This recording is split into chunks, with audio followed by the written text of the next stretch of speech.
If more of you supported the show, I'd be less sick of podcasts.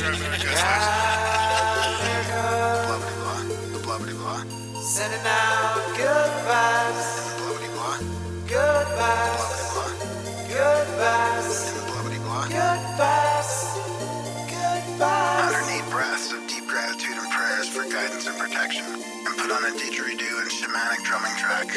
Shivers or vibrations and stuff like that.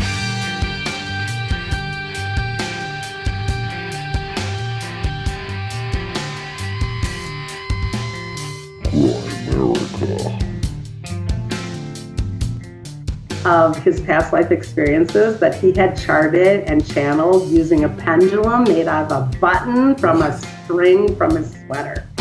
Seriously, how cool is that?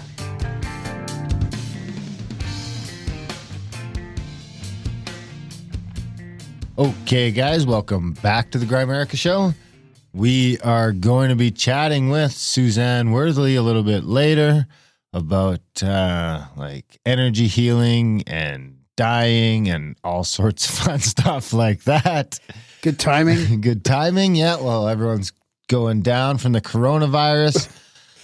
We got Graham self-isolation Dunlop. How's it going, buddy? I wish. I'm ready to self-isolate. I want it.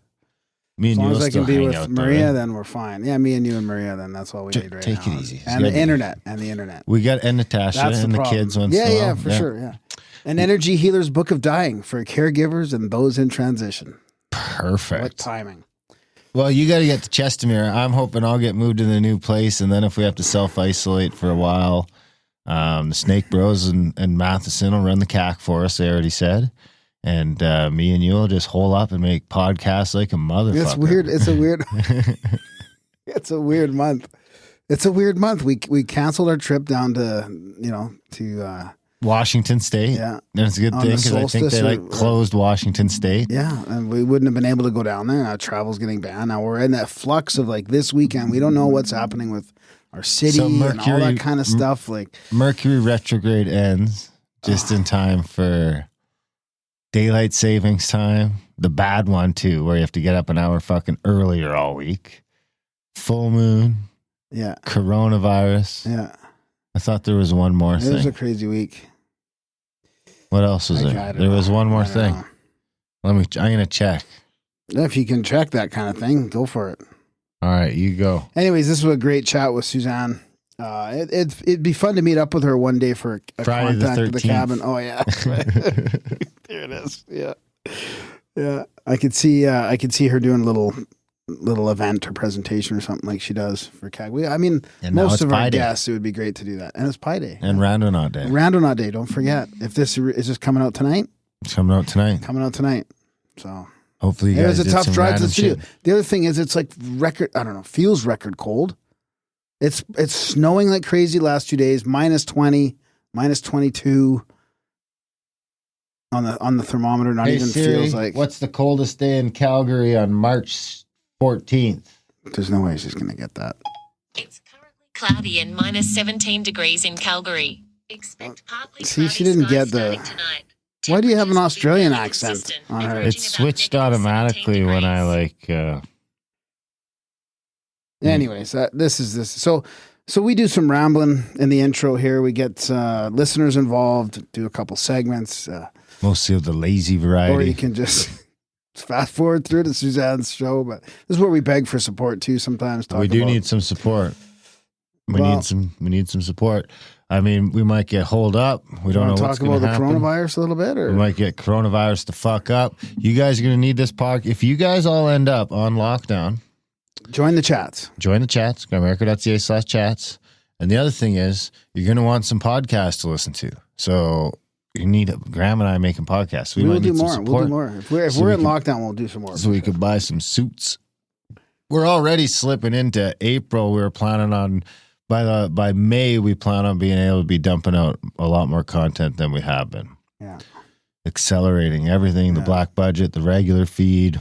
Well, the weird thing is we're in a move too. We're both moving this month, and the studio's moving, and And we're just in the middle of figuring out, is there going to be a lockdown here in Calgary? Like, is everything shutting down? Like, I worry about gas even. Like, I'm going to run on a 12-hour drive tomorrow to grab Maria. All my shit is full right now. To bring her back home before the city shuts down or whatever. I mean, it's just crazy. And then I'm thinking we should move right away if we can.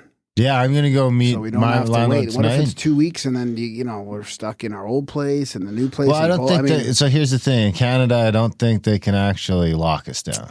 I think it's really all just like, it's all like sort of honor system based. It does seem a bit more This is why they have to be like self-isolate. Well, here's the thing.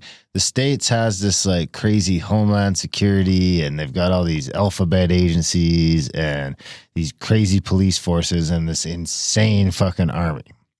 So the States, I believe, does have the ability to lock shit down fucking fast, which is why I believe that the people in the States need to have guns. Because they've got the biggest government to go up against out of all of us, right? You got to put that into context. So the state should have the most and the craziest guns in their citizenry, because they're gonna, if the government turns on them, they've got quite the hill to climb. Yeah. Whereas if the Canadian government turns on us, like I think there's like, it's nothing. Hey Siri, how many soldiers are there in the Canadian Army? Think she'll get it? No. In 2009, the Army of Canada had 40,300 active duty personnel. That's still quite a bit. Well, let's put that in the context. So that's, hey Siri, what's 1.5 million divided by 40,000? 1,500,000. Does she have to repeat it? So there's one army member in the Canadian military for every 40 people in Calgary. Yeah. Calgary is one of the smaller cities in Canada, not one of the smaller major cities. It'll be the fourth biggest out of like 10. Yeah. So Toronto's got 10 million people. I don't understand where this is going though. Because how are they locking it down? Because the cops are going to be busy taking care of their families. Right. I mean, a lot of people are going to be busy taking care of their families. So how do you actually lock it all I don't down? think that's the reason why they can't. They don't. It's just that. That and our Bill of Rights, I think, protects us to a certain extent. Also, where there's more space, there's less people confined in spaces. Because I'm not staying in the fucking house, man. Really? Yeah, there's no way. I'll like not. What about for your own not protection? Go to some place, or like I won't go to the mall, or I won't go to the movie theater. Well, but if why I else do like you need want to to go go- hunting, I'm gonna Well, go hunting. I mean, that's If I want to different. come That's here and do some packing, or go to your house, or go to my friend Kyle's house, or go to Natasha's house, I'm just gonna do that shit, man. They're not gonna stop me from doing that shit. I don't think that's. I'm just gonna keep my rifle in the back Yeah, all but the time. what about gas? I mean, what if the gas station? What if the people aren't allowed to work at the gas stations? Well, that's why right now I'm filling up my truck every day. Yeah. Every day. Like I just filled it up on the way here. Right now I'm good for like 900 kilometers. Wow. Probably if it was all city, it'd be more like, but then I keep my other truck full too. See, these are the. So I've got my work truck and my fucking personal truck full. So that if everything's shut down, I still got like, I mean, I don't think that's going to 15 happen. or 1,600 kilometers of travel. But here's the thing is that I think you'll still be able to get gas at the card locks. Really, eh? I've got that I co-op. thought that was card. only. Oh, do you?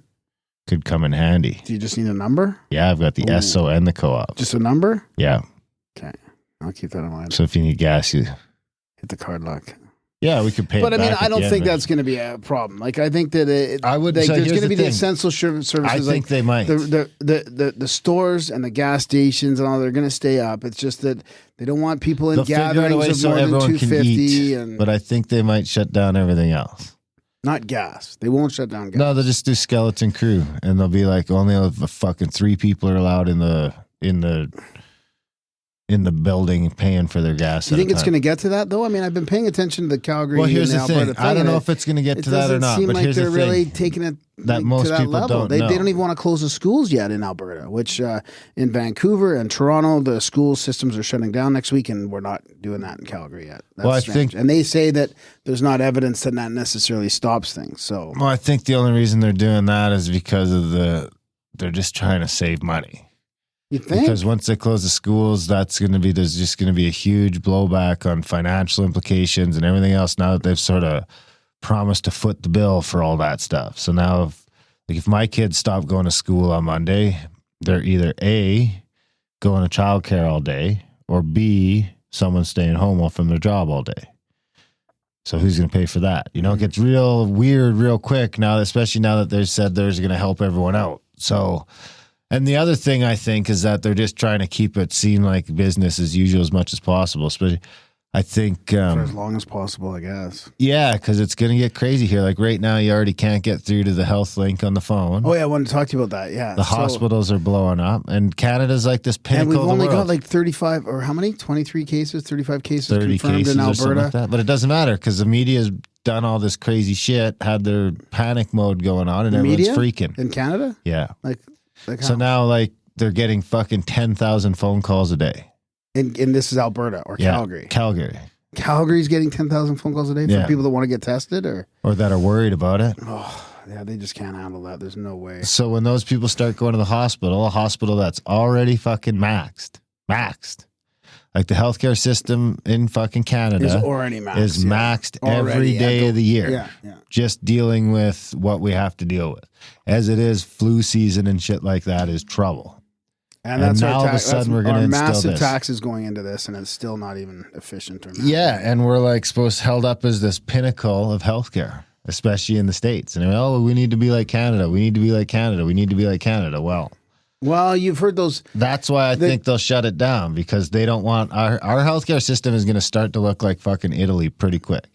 If we have a problem here where elderly people start dying at a rate like they are in Italy right now, I mean, look at it this way. In all of Canada, there's less than 4,000 intensive care beds. Really? There's 3,700 and some odd intensive care beds in all of fucking Canada, coast to coast. Wow.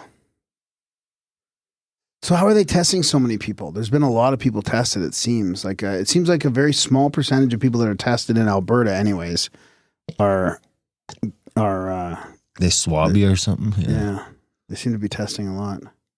What? But I mean, how many? What percentage of that 4,000 people are the people that want to get tested? Yeah. And how many people aren't wanting to get tested? Then Yeah. Either way, it's pretty bad when you can't get a hold of them. But I don't see why Like we'd they're giving be you the much health different. link number. They're saying, call this number. Don't go into they're telling us, don't go into the hospital, right? If you think you have a cold, call this health link number. Mm-hmm. And they'll probably help you through the initial symptoms to see if it's really an emergency or not. They'll try and now they have got mitigate. a questionnaire They'll try and online you go triage through. a bunch of people over the phone, but then you can't get a hold of them anyways now. Now they have a questionnaire online. You go through a screening thing to see if you need to get tested. Yeah. And I mean, I don't think they're super worried about it here, as they probably don't need to be. But maybe they do, or they seem to be anyway. Why would you say they don't need to be? I don't know. Do you think they need to be? Well, Do you think we're on the verge of outbreak in Alberta? yeah. I mean, there's already 30-something cases in the province. I mean, that's Isn't it better to just try and protect the people that are compromised or the weakest among us, try and protect them, and the rest of us sort of let it ripple through so we can start getting yeah. some I thought sort about of that too, but I think they're doing the right thing by just limiting. Because by our argument, that's real herd immunity. Would be letting it just go through the herd and letting everyone build up a natural immunity to it. Let our immune systems get a glimpse of this COVID-19. This is not a natural thing, though. This is a bioweapon. It's not like your natural immunity can just, shut off that bioweapon. Is it a bioweapon? So how come some people, like I listened to the interview with the lady on the cruise ship, she's like, if they wouldn't have made everyone get tested, I would have never even known I had it. She's like, I had a little bit of a cough. She's like, I think I had a slight fever for a couple of hours. Then she has it, right? Yeah. And then she tests positive. I know it's weird. I know, but you've heard these people. And they say it's insanely contagious. Yeah. But mind you, these 29 people in Alberta have managed to get around, get home, get tested without infecting anyone else. And this basketball the problem player, is there is a whole bunch of people infected, but it doesn't show for a couple of weeks. Paid right? half a dozen games against other basketball players, and I mean, That's half the causing a NBA problem. should be infected right now. Maybe they are. Maybe they are. Why is the percentage of famous people infected higher to me? Because that's they weird. want the famous Tom people. Hanks, Yeah, that's bullshit. Like the They're prime minister's they want you wife. to self-isolate. I don't think it is. Yeah, I think that's it's them because showing. No, you think it's they're getting mega arrested. shit. I was wondering how long we could go before you thought they were getting arrested. I'm just kidding. I think that's because they want us, like I was saying, where I think that, especially in Canada. That's just leader. That's the way they lead the people. Their leadership is like, Yeah, I don't think Australia's I've got a couple symptoms. I'm going to self-isolate now, and hopefully so everybody that else we does do it the same. automatically. Yeah, they're leading by example. Jesus. So that when we have it, we're like, even Justin's self-isolated. We can self-isolate. He's trying to run the country, and but his wife apparently has it. If Tom, I mean, this is the weird thing. So do you think that's true? I don't know. I don't think so. She's got it and he doesn't. And Hanks has it, and all these other famous people. Come on, really? That's because they want us to all self-isolate. See, Hanks is being a good boy and self-isolating. Yeah. And the other thing is they don't want us to freak out too much. They want us to freak out just enough. See, so Hanks will be fine. Trudeau will be fine. See, everything's going to be okay. But freak out a little because you know it could be bad. But don't freak out to the point where you stop buying stuff. Well, I don't know if that's a concern right now. I think it's don't freak out. I think it's just don't start killing each other. It's like they're... Yeah, exactly. Yeah, it's like keep spending a bit of money. Keep consuming. Yeah. Don't get crazy. Yeah, people are already taking advantage of the lack of security. I mean, I've seen videos. I don't even want to talk about it because I don't want to be a part of that. Like the thing in Walmart there in Airdrie, did you see that? Yeah, the smash and grab? Yeah, I don't even want to talk about it. It's disgusting, but that's what's happening. Nobody can even do anything. Hopefully no one smash and grabs the studio. Something tells me Brad's got pretty lax security out here. Yeah. Well, another couple weeks we'll be down in the basement. You don't got your gun here? No, but it'll be protected by my gun soon enough. You got a gun? Yeah, 22. I'm like 2 weeks away from going to get a 300 and a 30-30 too. Wow. It's going to be 2 weeks too late. Yeah, I'm keeping a pretty close eye on my application status because I just want to make sure that application gets here. I'm pretty annoyed. All the D&D guys were making fun of me because I ordered a bug out bag like back in January from Alex Jones InfoWars. You got ripped off? And then I tried to track it the other day. I'm like, hey, where's my package, please? I ordered it like in January. And then I get the tracking number. It says package abandoned. I'm like, what the fuck does that mean? There's my bug out bag. It's just been abandoned somewhere. Where? Thanks. I don't know. UPS. Did they ship it to the wrong spot? No, Did they put up a notice? You can't. It just says it's been abandoned by the shipper and the receiver. Or but you're the receiver. courier. I know. I haven't fucking abandoned anything. It's such a joke. That is too bad. Well, I'm sorry to hear that. If shit goes down, I can feed you for at least a couple months. Oh, I'm okay. I've been stocking up for a while. But when I shoot a deer, I'm gonna make you like cut its heart out or something. Oh, Jesus. Be a little initiation. Speaking of that, we'll wait till you're super hungry. Speaking of that, congratulations, Mr. Initiation. Thanks. You're a Freemason. We gotta watch that. You're a Freemason. You're part of the It's gonna Illuminati. shut down our support. What? That might affect support. Oh, no, we got a guy on the inside now. I'm on the inside. People trust us. We've been doing this for almost 7 years now. We got a guy on the inside, finally. Yeah. So let's talk about it. I'll let you know. What can you talk about? Because I can't talk about much. Come on. Was it creepy? I don't know. It wasn't creepy. You said it was creepy. I said it was creepy. Wasn't the word I used. I said it was a trip. Oh, it was a trip, but it wasn't creepy. I'm just checking the. What are you doing while we're doing an intro here? You're busy on your phone. It's bad enough. You have no messages. Well, we're talking about this. This important part of the show.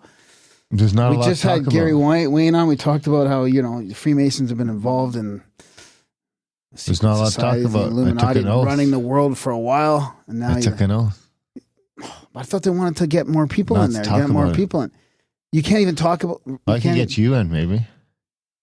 I don't want to. I don't think I can bring people in until I'm. You got to get to like third level, right? No, I think you just need to be a third. But there must be some things you can talk about because Freemasonry. I mean, people are talking about all the time now. Well, I guess you don't want to know enough to know what I can talk about yet. So, like, you got a secret book and you got to memorize some stuff. And really, yes, I do have a secret book. Is it cool? I haven't started reading it yet. Is it very esoteric? It's very esoteric. It was a very esoteric ceremony. Really? Yeah. Super esoteric. What's your higher power? Don't you have to believe in like the great architect of the universe or something? Just have to believe in a higher power. Yeah. What's your higher power? It's none of your business. Come on. You don't. What is it? Quantum physics or quantum physics? Can quantum physics be your higher power? Why not? I mean, you can. I think it's about the principle. If it's like AA, it's the principle of having a higher power. It doesn't Yeah, have to that's be. all I have It's to do. just like something you can let go to, or you can. My sort of- beliefs are too fluid to really settle in. It's a foggy higher power, you don't but it's have up to- there. You don't something have to, you don't there's have to this define that a murky- little better. No, You can just have be to like, believe- I have a fluid you just have to belief in believe the a higher architect of the power. universe, and they're okay with that. Yeah. Really? I think then the other question was like, do you believe that the higher power has made their intentions known to mankind or something like that? Ooh, wow. And I think they have. Wow, that's interesting. Yeah. Through grassroots, Just through, like, instinct. magical movements. Oh, instinct. Yeah. Yeah. Hunches. Hunches. Synchronicity. Synchronicity. Yeah, there you go. I knew you were going to say that. Dun, dun, da, da. So, speaking of which, begging for money. We do need some Oh, support. we can do that now? I had to pay my dues. Actually? $200. Oh, really? Yeah. Wow. $220 for the year. Why wasn't it like 222 or something? Or Well, it was 333 or probably what? something different, but I was like, I'm a couple months into the year, so it was like, it said prorated. Oh, it's prorated, eh? Yeah. You got to do that every year then? Yeah. Where do those dues go? To the Illuminati? They go to the rent mostly. I won't get into it on the air, but I'll tell you off the air what the fucking just the property taxes are I on can that hall imagine. downtown. Oh, I can imagine. Yeah, I went for the tour there that one open house day. Oh, did Yeah, you? Yeah. Yeah, I think I'm going to bring old Kyle in eventually. Oh, yeah. Yeah. Yeah. One day. I heard somebody say the other day that the Masons, it was actually one of the most famous magicians of the world, said Copperfield? they make good men better men. Hmm? They make good men better men. I was like, That seems to be the main outline of it. Yeah. yeah, cool. That's Totally. good. I'm happy for you. Thanks, buddy. Yeah. Uh, Whenever you feel like you can share something on the show, just, I'm not going to push you I too don't wanna hard, get but, kicked out. you Don't want to get kicked out of there. I did want to say that we did get a new computer. Oh, yeah. And it actually did really well. You guys might have noticed. You might notice actually still on this episode, the last episode, I think by the next episode, it'll be fine. I was in denial, but Darren was like, because we brought my old laptop in because it had an in and an out still. Well, first that We tried to stupid use little, that for the Skype computer, and it just those was Behringer hissing boxes keep breaking. Yeah. So we switched it from the iMac. Graham's going to take the iMac home and use that for audiobooks. Well, hopefully. And then Is that still okay? well, to yeah, do? because Like, is there enough it's a space on there or USB not? mic. Yeah, there's a ton of space. Okay. The only problem with the iMac is that we can't go into it analog. So we have to put everything into that stupid little box, and they keep breaking at the most inopportune times. as a studio computer? Yeah. Yeah, that's fine. It's funny now we switched to PC basically. Everything. Both So it's PC, all so the kind of stream scalable computer and all that's upgradable. PC. Yeah. And it does sound way better. You got rid of that hiss. I mean, I We was got in rid of the denial. hiss. I was like, "There's no way." It's I might still upgrade the sound card yet, but it seems to be fine. The hiss seems to be gone. Let us know if you notice improvement. That'll be, I think the first interview we did on that was Tim James. Chemical was it Free that Body? whole night? Yeah, Yeah. it was. Yeah, I know So we that'll- don't know what's coming out next. There's a few. The Tim James will be the first interview we did on the new computer. Of course, that was another expense. We were lucky enough to get that computer here before all the shit from China dried up. So we've got it. We're using it. Well, it's not from China though, right? It's from. No, it back came from east, right? Ontario. Yeah. Yep. But once that supply dries up, Yeah. But we can't do this without your support. I mean, it's fantastic that we're able to just like upgrade the computer when we need to make the sound quality better, and we replace these Behringer boxes and all that just because of your support. Like, honestly, we don't have any other sponsorship or ads or anything like that. So we totally. appreciate it. Yeah, we're moving again, and we'll have the studio be down in a little apartment again, down in the basement. We're hoping that'll give us the opportunity to make some new content. Then we're going to take a bunch of these soundproofing things, put them at Graham's house, so I have a little home studio now. Maybe we can use that to convince him to start streaming his Dungeons and Dragons stuff. Or No. Yeah, we're going to try and talk Graham into some stuff once we get the home studio set up. Maybe we'll get him to try and get a rant a day out of him or something like that. Anyway, so support the show. I mean, we just had to shell out another few $100 for this computer just to keep the interviews going. Grimerica.ca/support. If you could sign up for a monthly this month. I know people got coronavirus fears. It's showing in the support page. So Grimerica.ca/support. If you can, when you can, maybe you can sign up for a monthly this week, or you can do a one-time donation to help pay off this computer we just had to buy. Have a bunch of moving expenses coming up again. we'll be able to upgrade the internet speed again. I already talked to Telus. We go to about 4 times what we got now, so that'll be good. That's good news. Again, having the ability to do extra content will be good news. And we can't do without support. Support the show. Grimerica, support. Do it one time. Sign up for a monthly. We got this new computer. We do have to get it paid for, and we need your help to do it. And we love you. Grimerica.ca/support. Help us keep going through the coronavirus fears. If you're getting a little value from the show, maybe you're spending a little more time at home, you got a little more time to listen to podcasts, get through those 400 and some odd episodes in the back catalog. Might as well support the show. Get access to the black budget. There's another 100 hours of shit for you to listen to there. Bingo bango. Grimerica.ca/support. Sign up today, please. What else you got? You know what? I have a note here that we want to talk about. We went to a group mediumship, and it was about just quickly. And then I got a segment project operation. But how much time do we got here? 5 minutes. Oh, what? This is too rushy. I know it seemed like we were gonna have lots of time. Anyways, we're going to a group medium and we're gonna call in people. She's gonna bring in dead loved ones and stuff like that. And it was very appropriate because it happened before we recorded this episode with Suzanne Worthley. So there was a text that went around to talk about to discuss to meditate on your intentions and maybe who you want to bring through and questions that you have. So Maria says to me, "I want to bring through Gary." It's her ex-husband's brother who died recently in the Philippines. And she was like, "I want to find out if who murdered him, because apparently he was murdered." And I'm like, "Well, why do you need to know who murdered him?" I kind of was hard on her, and then I apologized later. I'm like, "Sorry, if you need to know whatever you need to know, that's totally fine. We'll talk about that." And then we talked about her friend who committed suicide, maybe talking to her, and of course, my dad and my aunt were other ones that we went. Anyways, it was interesting because we were going through the whole thing with there's a 2-hour meetup, and the medium would go through talking to all these different people, and then she looks over at us about halfway through, and she goes, "So, what about Gary?" And I mean, there was no way she could have known.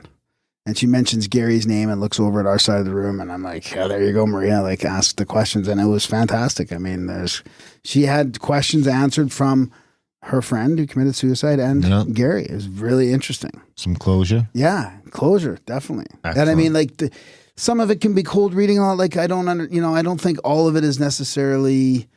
But when things come through like that, how did she know? How did she pick out a name like that out of nowhere? And it's what we talked about that morning. It's magic. Yeah. She doesn't have a host, a retinue investigating and stuff like that. So, okay, let's do the magic. I believe in miracles. Let's do the project. You sexy thing. I'm just getting the project operation jingle together.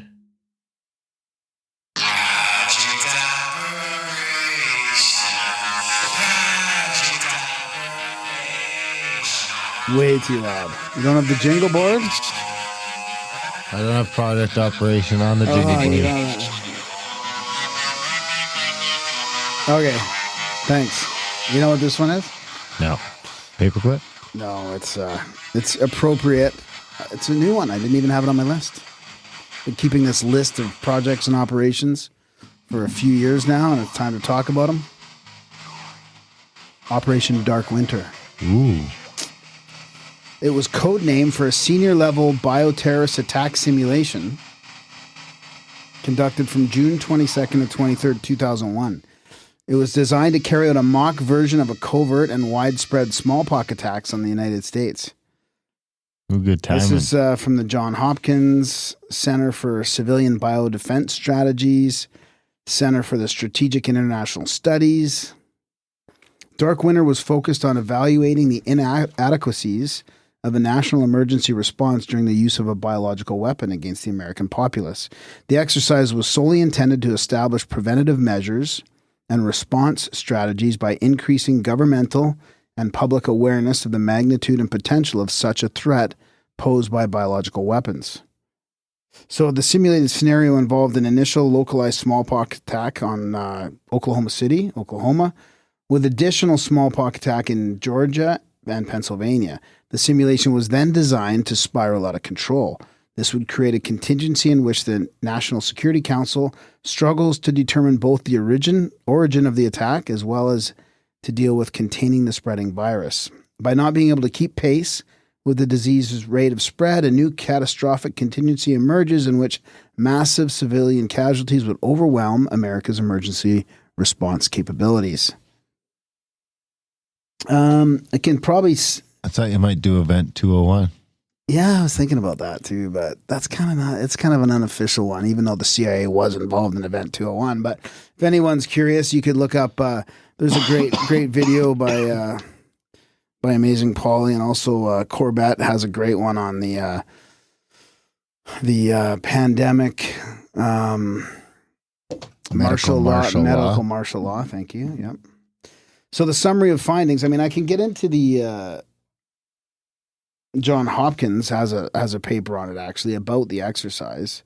The key players: President, National Security Advisor, Director of Central Intelligence, Secretary of Defense, Chairman Joint Chiefs, Secretary of Health and Human Services, Secretary of State, Attorney General, FBI, FEMA, governors, all that. Got to get an NBC guy in there.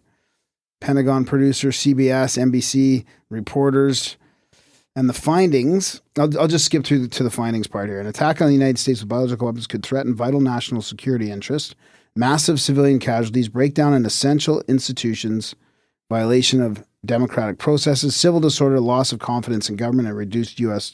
strategic flexibility abroad are among the ways a biological attack might compromise it. Current organizational structures and capabilities are not well suited for the management of a BW attack. Major fault lines exist between different levels of government, between government and the private sector, among different institutions and agencies.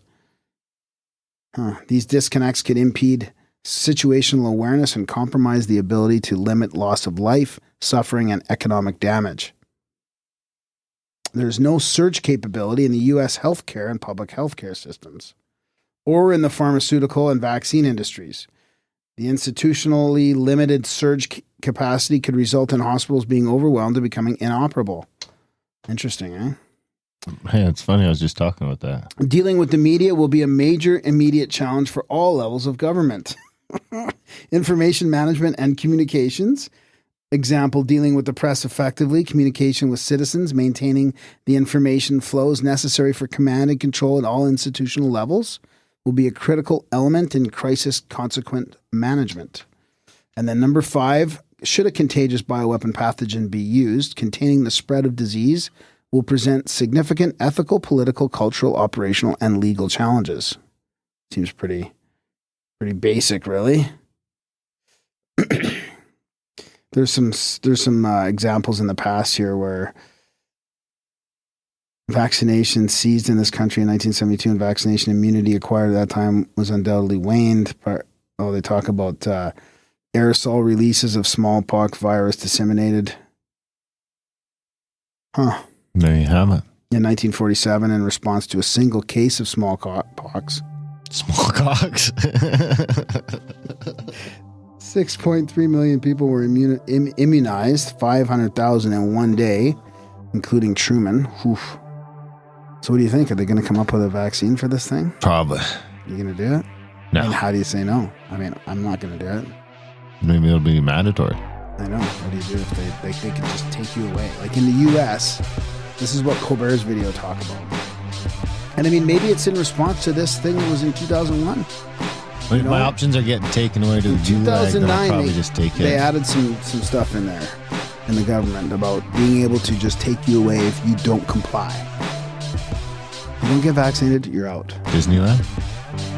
FEMA. That might not be bad. Do you have internet? You have to take it to Walmart. What? Walmart FEMA. Walmart FEMA? Yeah.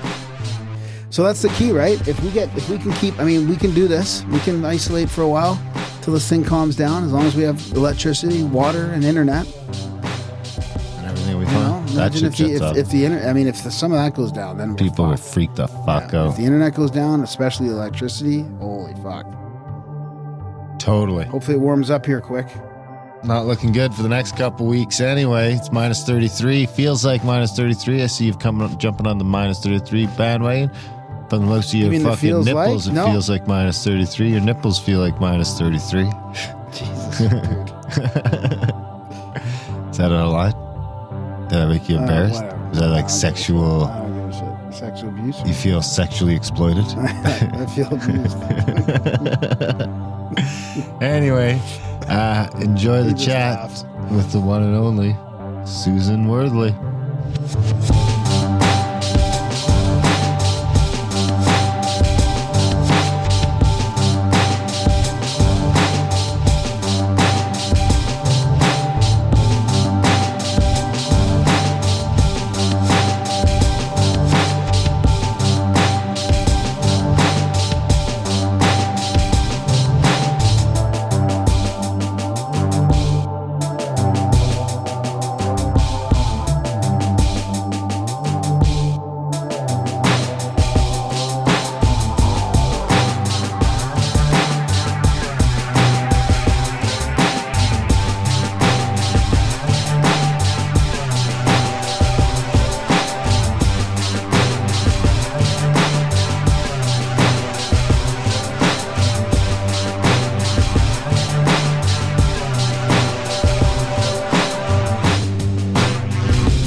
All right, so tonight we've got Suzanne Worthley with us.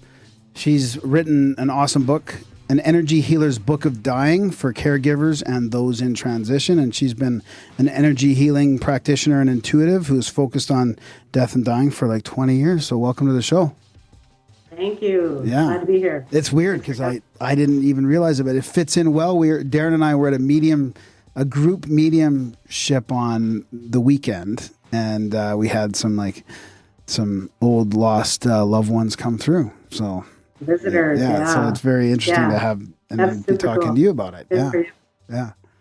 So thanks for coming on. I mean, that's I read your book and it was really gave me a different perspective on that. I mean, I kind of wish I would have read it before my father passed away in like 2003 from a couple of year battle with cancer, but it was really interesting. I enjoyed how people that are in the hospital or loved ones could practice some letting go and all that as well to help the transition. Like gave me a few different perspectives. So I guess, I mean, might as well just start at the beginning a little bit on how you came to write the book, and then we can dig into some of those finer questions maybe later. Sure, no problem. Basically, I didn't really even go out to write a book. It didn't start as I want to write a book. It was pretty much, I've been an energy practitioner full time for quite a while now, and at the same time I was doing hospice work. But even prior to that, I'm a mortician's daughter, so I was around death my entire life. I mean, that was normal conversation at the dinner table. So death and dying for me was always kind of like, I didn't understand that everybody else didn't know about death and dying. So to me, that was always kind of puzzling as a child. So when I got into my energy work, which then turned into a lot of different kinds of energy work, including hospice, it just sort of naturally evolved. And the way that the book actually started was I was sitting at bedside with many, many of my actual dying patients and or what we would call clients maybe, and asking them questions telepathically to just get more information. And basically what I was doing was just jotting notes down. And then at the very same time, I was a hospice volunteer for end of life. And so I would bring some of my experiences back to the table for hospice meetings, which then naturally evolved into, I'm just going to sort of put that together in a PowerPoint, which then evolved organically into a whole training presentation. And then it evolved into a book. And so it was just a natural evolution of sharing information. And then the case studies obviously are pretty awesome part to the book because I am privy to so much personal hands-on information from being able to do this work. So I feel really honored to have sat with so many people that are in their dying process. And that I think is a really cool part to the book because it's like literally hands-on. Yeah, you know? yeah. I'd like to get into a couple of those cases because it really, for the skeptical minded or whatever, it really shows that there's more to what's going on here. I mean, we can get into the details later, but things you just can't ignore. I love the skeptical mind because trust me, as an energy practitioner and a presenter and a speaker for all these years and years, and especially one that does paranormal events, etc., I have come up against multiple skeptical minds. And so for me, that's an invitation to learning. I think that everyone has every right to have their own truth. And I have never been one in anything, any medium that I present to say, hey, I'm right, because everyone has their own lens and their own perspective. And everybody, especially when it comes to death, gets to have their own point of view, their own belief system, their own God package, etc. So I'm never here to change that. I'm just here to simply possibly shine a new light on something and expand maybe a potential. So. Yeah, well, there's certain coincidences and things that happen in your process that you can't ignore either. I mean, that just that, right? You know, you have your story corroborated with different people in the hospital room or nurses, and I'm looking forward to hearing more about that. So what about energy work, and how did you get into, like, what kind of energy work are we talking about? Because you obviously expanded into different areas, but I'm interested in that a little bit before we get into the book. When I was tiny, I was very, very well aware of the energies in my room. I had literal heads on my ceiling that talked to me when I was a small child. I thought everybody saw the heads, by the way, and they would communicate telepathically with me often. And I was very, very sick at age 5 and 6 with a blood disease, and these so-called heads would inform me that I was fine and that everything was going to be okay. And they never knew what was wrong with me. And this went on for almost a year and a half. And then it just disappeared. I love that. And after the heads disappeared after the disease disappeared. And then it kind of lay dormant for quite a few years. I could always own the fact that I was intuitive most of my life, but the psychicness and the like crazy intuitiveness came back, really in my late 30s, early 40s. And it came back like instantaneous, like it downloaded to the extent that I thought I was losing my mind. So I was a very happy corporate mother of 4, corporate marketing executive for many years, walked out of my back door to go into my driveway and saw my husband coming across the yard, true story, and all of a sudden could see totally inside of his body and aura and his field and all of his energy blocks. And it was like, okay, what is that about? And then boom, it all came back like massive. So it was a little crazy. So what do you think caused that or triggered it? I think it was time. And again, I'm not here to tell people how to believe, but I think it was time from a higher perspective to do my real work, what I came here to do. The ascension process, if you study that at all, is very, very critical right now. And we're at critical points in that tipping point. And I think it was just time to get to work. And I mean, not that I'm discounting by any means being a mother of 4 and being a corporate executive, but it was time to just like remember what I know. And it came fast and it came hard. And I literally thought I was nuts, but it evolved. And it took me about 3-4 years of balancing it with my corporateness. And then I finally jumped ship and I left corporate in 2007. Wow. Yeah. Then shit hit the fan, by the way, because when I quit my job, my husband got let go of his job. Oh, wow. Oh, my God. We were two corporate executives that were standing in a food stamp line in about 3 months going, I don't even know what just happened. But we rode the tide. Yeah, it was crazy. So what kind of energy work did you start? Did you start like learning it or practicing it, or was it your own thing, or was there other programs that you tried? At the very beginning, there wasn't me that I was aware of out there. So I was very concerned about people thinking that I was going to be weird. So I went off and I tried to take classes. Those weren't really very good for me. I didn't learn that way. I learned this way. I'm very cosmic. I'm very starseed. I'm very multidimensional telepathic. And so for me to go to a classroom situation was not comfortable. And I finally, after a couple of years, just succumbed to the fact that if I would download through meditations, it was just much easier for me. And it was much more genuine. And so my work has evolved tremendously over the years. I've become extremely holographic and extremely quantum and multidimensional. So what that means, if we want to make it kind of simple, is, for example, if I was doing a house maybe 6-7 years ago, even to clear a house, I would go room by room methodically and try to see if there was an entity or an energy, and then I would sage it and I would worry about it and I would talk about it and I would balance it. Now I walk in and everything spins like a holographic kaleidoscope, and I do it all like boom, all like that. So It all moves. It moves through the walls, it moves through the floors, it goes into the earth, it goes into the cosmos. So everything is a spin factor in geometry now. So I work very differently than I did even 6 years ago. Is I that love that thing. is that still evolving? Yeah, yes, very much. And I would love to know more quantum workers because the grid patterns are so much more accessible now. And as we move through this ascension process, we're finding that those designated dimensional lines are so thin that you are being able to access timelines, move things quicker, future, past, et cetera, all at the same time. So yes, it's changing constantly. Yeah, it's interesting. We just had a quantum guy. We were talking about quantum meditation with a guy, and it's hard. It's a tough word, and it's because it sounds like, you know, you're trying to talk about quantum physics or whatever, but it could mean at that quantum level or that holographic like matrix that you're talking about. But he was doing this meditation where, you know, you start with your third eye and you build this pyramid down from it, and then another one, and you bring them really, really close, and you're never going to touch, but you're going to get closer and closer and closer, and it really does get your point of focus to a quantum level, and then you build a cube around it, and it started to click to me, like even just tonight we read his answers to some of my questions on the show, and it started to click for me about the quantum thing. So it is interesting. Quantum is very, like you said, very difficult because I think people fight it with the organic, like quantum physics things that you learn in science. And a lot of this is unexplainable, especially when you are using your psychic gifts and you can't justify or quantify it because it's all happening telepathically. But it is trainable. And I believe everybody has psychic ability, and I think everybody has psychic gifts. But again, everybody can sing, but not everybody can sing. Yeah. Right?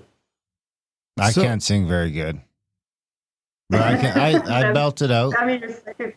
If I'm in my truck by myself, I belt it out. That's not the only place.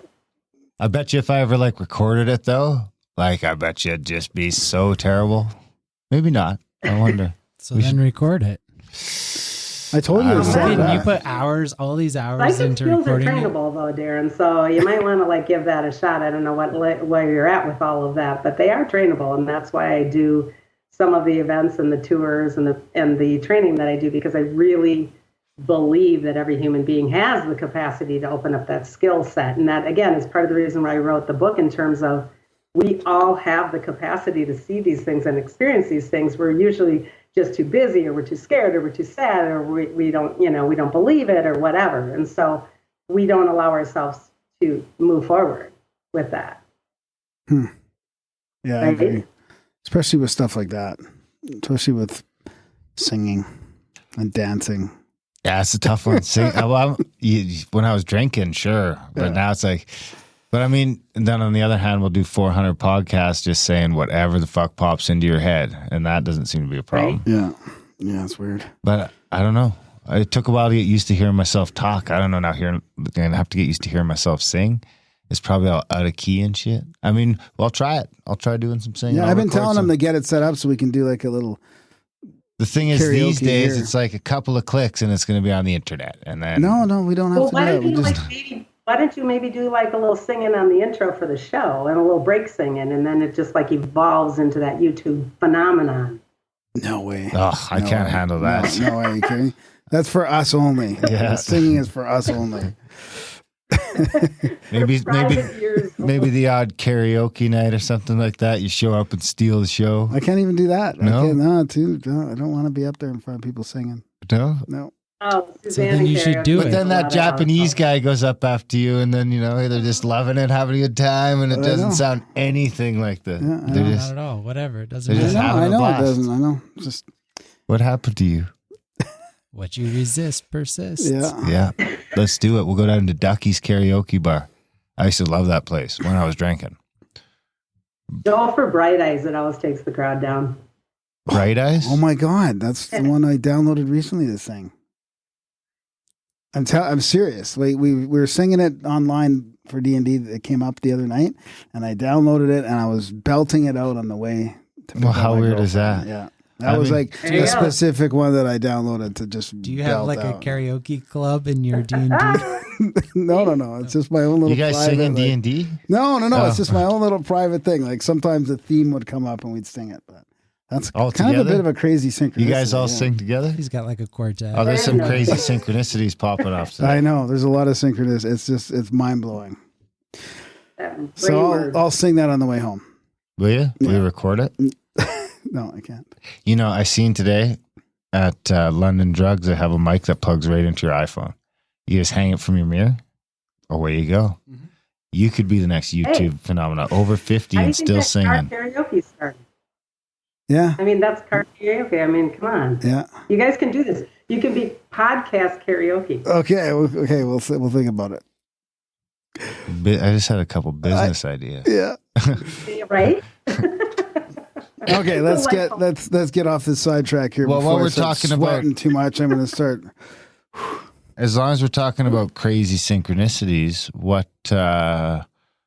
do they fit into the energy healing dead book? Okay, I've got one. Seriously, this book was not supposed to be out until March 10th. Hey, that's my officially. birthday. Pardon? That's my birthday. Is it really? Yeah. Oh, so cute. I'll remember that and shoot you a something. Sweet. I'm going to sing happy birthday to you. Oh, there we go. Technically, the book was not supposed to be in hand until March 10th, and wasn't really thinking much about it because I was off doing my Peru tour and my Sedona tour, and got a Facebook message from a gal that I used to know about 20 years ago, and like really, really desperate message, call me, I need you, or I need your book now. And I said, I'm sorry, my book isn't out for another 3 weeks or 2.5, 3 weeks. And she said, I know, but I need your book now, or I need you now. And I was thinking, what the heck? That's kind of a cryptic message. And I hadn't seen this girl for like 20 years. And so then she was on my telephone and leaving me a messenger message audio saying, I need you now because my sister's dying. And I said, oh my goodness, I haven't seen you in 20 years. And I knew her sister way back in the 80s and in the bar days. And I said, is it Laura? And she said, yeah, she's in hospice and she's dying. And I need to understand this because 1 year ago today, my brother, Richie was in hospice dying 1 year ago from the death of this sister dying in hospice. And she said, I can't do this. I'm losing my crap and I can't. And I need you or I need your book. So what I said is I will come and do hospice with you in person, but I'm sorry I can't get my book to you until the 10th. No kidding. She literally screenshotted me. 6 hours later, she had my book in her hand. And I have no idea how, and I have no idea why. And I called the publisher the next day, and I'm like, what the heck? She's got my book in her hand. She's like, yeah, I don't have any idea how that could possibly even happen. And sure shit, I went to this thing, and I did hospice, and she is holding my book, and I literally sat with her for 3 hours and walked her through my book as her sister was sitting here dying. And then 2 days later, the parents came in town. And now remember, this is their child dying when a year ago their other child died. And by the way, a third sibling child had died 9 years before that. So 3 out of their 4 children are dead or dying right now. And I'm sitting in the hospital room with my book, synchronistically landing in their lap, teaching them the process of this. And amazingly, this gal was dying. I asked permission if I could ever share this, and I got it, so this isn't infringing on anybody's personal stuff, but she was dying of alcoholism. And if you know anything about alcoholism, you're having the distended liver and the kidney shut down and the failure. It is a horrific death, extremely painful. And we were lucky enough to be doing this work together, and she was so peaceful and so calm. And I'm not taking credit. I'm just saying I know how to do this work in terms of doing a smooth transition to help us to shut them down. And she literally was so peaceful, sleeping while we worked, and she died like 5 hours later. Wow. Her whole entire hospice trip was all of like 5 days. Wow. So that's pretty awesome. So synchronicity of landing in her lap. How's that happen? The publisher's like, I don't even know how that happens. So, right? That's awesome. And that's a powerful story. And maybe can you tell more about that could kind of lead into your process of your book and how you help people through it. I mean, because it's an amazing process. I didn't realize the whole chakra system was at play and the different levels of letting go and how the people in the room can play a part in that, like letting go of your ego, getting it out of the way and giving permission for them to let go. Like I never even thought that would be important. So big. We have a copy of the book somewhere. Yeah, we do. Yeah, we got them out faster. The publisher called me the other day and she said they're out everywhere and they're not even supposed to be released. So I don't know if there's bigger stuff going on out there. What happens is when we are literally in utero, the human body is activating their chakra system. And this isn't something we definitely learn in mainstream anything. But basically speaking, we have a sperm and an egg, obviously, to support the vehicle. The soul, if you want to talk about it that way, drops into the situation in that activation of connection from higher self. And this isn't religion, it's higher self. That soul connection starts to activate in utero. And it activates, starting with that crown chakra, and it goes from 3rd month, 4, 5, 6, 7, 8, 9. And this is why we want to go full-term pregnancy if possible, because that root chakra, which connects us to the earth, activates in that 9th month. And when we die, it deactivates the other way. So if we were talking of methodical death, the activation deactivates in the reverse, meaning my root shuts down first, then my sacral, my solar plexus up to the crown. So it's very methodical in terms of if we were to look at it that way. I wrote the book methodically so people can understand. If, for example, we were ripped out of a situation where I was dead immediately and I didn't have that methodical death, something tragic, something horrible, which obviously does happen. This process will still happen to some extent or another in terms of benevolent help, angelic help, whatever you want to call those words. It will still happen somewhere, somehow. So the transition will still happen. But I wrote it in terms of a methodical way so people could understand, if that makes some sense for you. Yeah.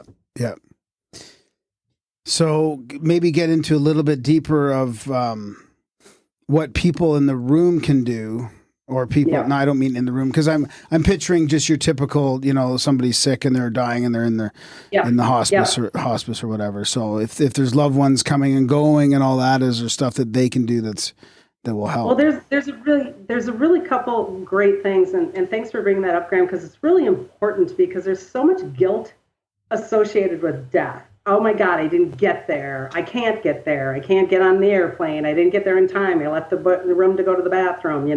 There's a lot of guilt happening around the death process. And I will never forget a family that I did that is actually Latvian. And the Latvian family had the dad dying in the actual home. And all of the Latvian family was there. And they have a wonderful culture that supports the death in terms of everybody comes and kind of like, it's not a party, but it's a sort of a gathering. And so I went out to this family and said the exact thing that you just mentioned, that we need to have a conversation of allowing the dad to die. We need to understand that this permission of death is extremely important, because we humans will make somebody's death about ourselves, because that's what we do. And we don't want mom to die. We don't want son to die. We don't want anybody to die, because we don't want them to go. And that's about us. And what we need to understand in these situations is one of the best things that we can do is to give them permission. Now, that said, a lot of people can't articulate that because they don't have the words or the ability. We can always give permission in our heart. We can do it quietly. We can understand it in heart. So don't walk in and be like, it's okay for you to die, bro. Exactly. That's so important. And it's so beautiful. And it is such a gift, because you know what? People get to die. And people hate me when I say that, because they're like, yeah, but you know what? People get to die. Because why? Because we got stuff to do. We got stuff to do. And maybe these meat bodies that we're walking around with are not needed anymore. And these meat bodies have done their job. And there's things that our soul gets to do in other places and spaces. And we get to die. So that's a really tough one for people. I get a lot of flack for that one. Does it ever come off as like somebody wants you to die? You mean in the room? Like, I want mom to die because? Yeah, because you're like, it's okay to die, mom. And she's like, what the fuck? Well, I think that it would to some extent, possibly in situations, because the actual third chakra and the second chakra would be involved here. The second chakra in our belly is our relationships chakra. The third chakra in our core is our ego chakra. So these two get really messy on people. The first three chakras are the messy ones in the human body. And these are always very confusing because it's like, this is our ego mixed in with our power. This is our stuff. This is why do you want me to go? This is our relationship and how it worked or didn't work. And so there's a lot of miscommunication going on in there. So yeah, and you know what? There's some really difficult family scenarios out there. And I've sat through some of them in a hospital room, let me tell you. So it's really difficult to all find common ground on belief systems. Belief systems are really tough. And those, by the way, start in the first chakra, in your root chakra, because our belief systems are taught to us from the very beginning when we are growing up. And these belief systems come to us from listening, learning, experiencing, hanging out with everybody under the sun, especially our parents. And this is nobody's fault. I want to point that out. Belief systems aren't a fault. We decide to take them on, and then we breathe life into them, and then we own them. So belief systems are usually the biggest thing to let go of. And there's a myriad of belief systems when it comes to dying from, oh crap, I'm gonna, go to hell, or I'm gonna lose my stuff, or she's gonna get all the money, or all of those things. So it can go the gamut. I mean, people are messy, and deaths can be messy. At the very same time, people can be beautiful, and deaths can be beautiful. Yeah. It's all over. Yeah. Can you talk about that belief system case study that you have, where it's the older fellow that you realized he was quite a spiritual person? And his family was completely resistant to that. I got to tell you, I have been blessed and honored to do so much energy work, much less hospice work. But when I met this guy, he was in his late 80s, and he specifically asked for me. And not to sound crass, but I don't like doing hospice where I have to chit chat a whole lot. I like doing end of life because that's what I do. I help you die. And he was still kind of in the space where he was interacting. So I was a little hesitant until I went in and I met him. And this guy was so cool. And he looked at me, he's like, hey, how's my chakras look? And he was 87. And I'm like, what the heck? You know about your chakras? And he's like, oh yeah. He told me he had 27 books of his past life experiences that he had charted and channeled using a pendulum made out of a button from a string from his sweater. Seriously, wow. How cool is that? And so he had knowledge base beyond belief. And so when I got to meet him, it was so apparent that he needed information, and I helped him with that. And when I got to know him better, his family thought he was crazy, and that was part of it. They burned his books. It was the saddest part of the story. They burned his books because they thought he was crazy and made it all up. And he was so powerful. He was so incredible. He told me when I met with him that he knew exactly what he was doing when he went back in between lives. I don't think I wrote that. Did I write that part? I don't think so. I don't remember that. I think I left this out, so this is a tidbit. He told me he knew exactly what he was doing. And I said, I'm told that I'm supposed to clear all of your karmic debt and anything fear-based so that you can literally cross over at a place of you going straight to work, whereas a lot of us will cross over, if we want to use that terminology, and still have to do some work in terms of releasing fear or educating ourselves, etc. But they wanted him to cross over to directly do his work, and he told me he knew what his work was. And he said his work was to reconstruct the architecture of the gods and the goddesses. Wow.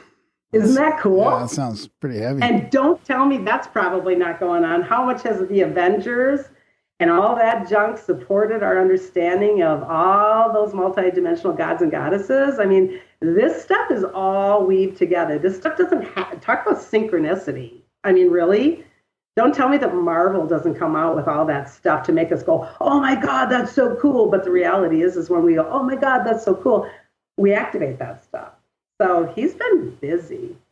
He was one of my favorite guys ever. And he would not die until I came home from Peru. I'm like, you've got to die. He was a medical miracle. He's like, I'm not dying until you get home from Peru. And the day I came home from Peru, the next day I went in, and he was hanging in there, and I told him all my stories. And the next day he was non-responsive. I went in, I worked on him for a couple hours, and the next day he was dead. Yeah, that's amazing. Pretty cool.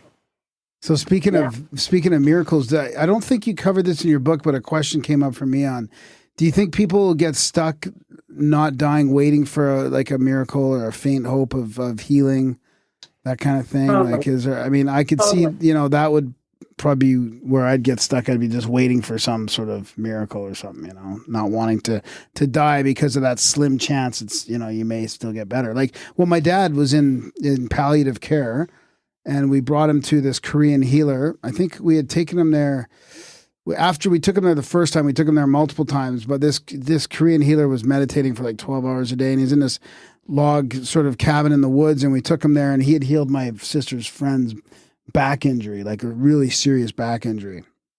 And this guy was just by donation only, and he was astounded that there wasn't a lineup at his door, because he'd come over from Korea, and the skepticism in the area, and that but he would still heal. So he powered up this crystal for my dad, and my dad came out of palliative for 6 months and traveled around California in the motorhome with my mom.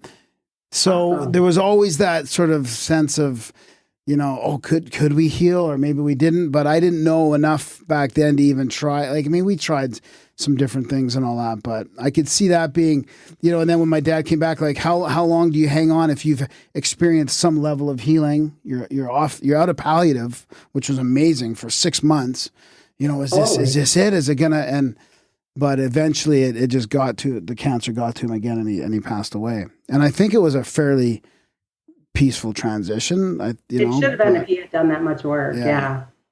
I think that totally aligns with if you read the case study on the wrestler. Oh, Rick, Rick is.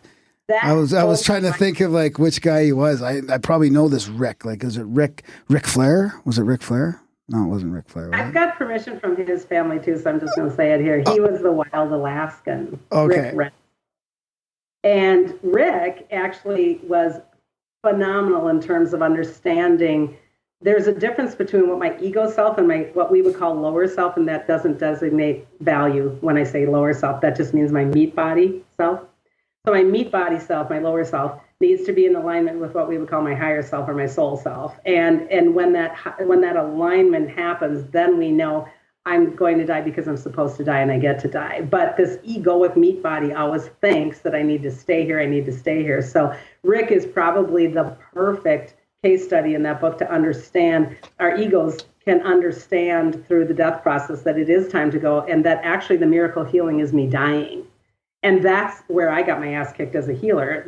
I'm very blunt in that particular case story because I was very new. I was a novice. I didn't get it. And I kept getting the information. Oh, miracle healing, problem resolved. And then he died. And I was pissed. I was so pissed.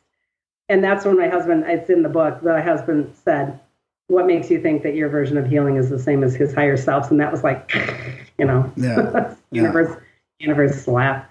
So I think that we will always have this discrepancy between higher self and lower self. Me, as an educational practitioner, my job in terms of everyday, not just hospice, everyday healing practices is to help others understand that alignment should be happening when we are alive and healthy, not waiting until we're dying and on the way out. That alignment of understanding and surrender and release to higher self should happen when we are here, in terms of understanding that message and really surrendering. That was a really crappy word for me a long time ago. Now I finally get it, because who I'm surrendering to is my higher self. And so it's understanding that when we're alive and healthy as much as when we are sick and dying. So does that kind of answer your question? Because I think that was a big... Yeah, it does. And I didn't even think of that example when I thought of the question. So it makes sense. Yeah, Rick's story, man, I am telling you, that one completely changed my world. It rocked my ego. It slapped me into humbleness all the way across and back. I mean, that was very hard for me, but it was good. Yeah. The other thing that surprised me in the book was people having which I never thought would be an issue on your deathbed is having a fear of letting go of the material things, like your home or stuff like that. Yeah, that's huge. And by the way, this is what gets into I listen to so much paranormal stuff too, because I do that too. And it makes me laugh so hard when people are being interviewed for paranormal, because they talk about ghosts. And if they don't understand the chakra system, they don't understand ghosts, and they don't understand what's going on. So very briefly, not to get a tangent, but that egoic attachment in those first 3 chakras, if you are egoically attached to stuff, spaces, people, etc., ego, this is when that is the difference between what we would call a ghost and a spirit, because it is an auric and chakra related energy field difference. And so, yes, even this meat body, when it dies, if I still am egoically attached to my company, my place, my person, whatever, or I have anger or I'm pissed or whatever, that will, even though the meat body dies, hold in an auric field and or a chakra field to some extent of a frequency and vibration, which will make me be what we would call a ghost, meaning that I am still based here in the third dimensional frequency. So do you understand that? Yep, Do you see the difference? Whereas if I am a what we would call spirit, meaning I fully, what we would say, crossed, or I went to heaven, all of those words that people use, that simply means that aurically you have dissolved and transmuted fully back to energy. So that's the difference. It's very distinctly different. Okay, that makes sense. I've never thought about it that way. But if that's possible, then you could probably find a way to enslave energies at some point too. And then there would be a lot of ghosts out there that are enslaved souls. Like, does it happen? Is there a way to, because like when I grew up on the East Coast and there's a lot of battlefields there, and I used to love just walking through cemeteries and all the things there. And it's not like anywhere else I've ever been where those battles had happened. He's too far away. Can you relay anything? Oh, really? I'm sorry. Okay, never mind. No. Say that again. You were talking about enslaving the souls. Well, it seems like if that was the case, you'd be able to kind of capture a soul at that time as it was leaving or something. I mean, there's a lot of crazy stuff out there, right? So. Oh, I got him. Thank you. Okay, now I can hear you. Can you do that again, Michael? I couldn't get any of that. You were like, you weren't on the mix minus. Oh, sorry. Yeah. Oh, I'm sorry. Okay. No, say it again. Go. Though, yeah. I've kind of forgotten exactly. Well, I've said it 4 times. Enslaved souls. Oh my God, that's adorable. But who's enslaving the souls? Like, so Michael's talking about. Well, it seems like there's there must be a way to harvest type things. I mean, we hear about these like dark forces that. I mean, you're a vampire in D&D. Well, that doesn't mean that doesn't have anything to do with like. It's sucking soul energy, isn't it? That's my question. Sorry. Okay. All right, that's going to be a tangent. Yes, there is dark energies. Yes, there's dark entities. Yes, in my opinion, with what I work with out there, they do suck soul energy. They can harvest. They can trap. They can do the theys. And they work in hospitals. Pardon me? And they live or work near hospitals, probably. But the theys can be anywhere. The theys, if you want to talk about that, can be physical. They can be frequency. They can be an implant. They can be all kinds of things, and they can be programs. We basically live in a hologram, so a lot of that is programs, and basically that can come in a lot of different packages. But yeah, there's a lot of crap that goes on in hospitals. My belief someday, if we get our shit together as humans, there will be energy workers walking through hospitals, clearing, because when we die, good, bad, or ugly, all that stays in the room. But remember, all that stays everywhere. You got a bad meeting, that stays in the room. You got a fight with your wife or your husband, that stays in the room. I mean, you got a murder on the land, you build a house on it, it stays in your house. I mean, this is all energy. It's pretty much basic energy and frequency. So it's everywhere. We're just super uneducated as a human race.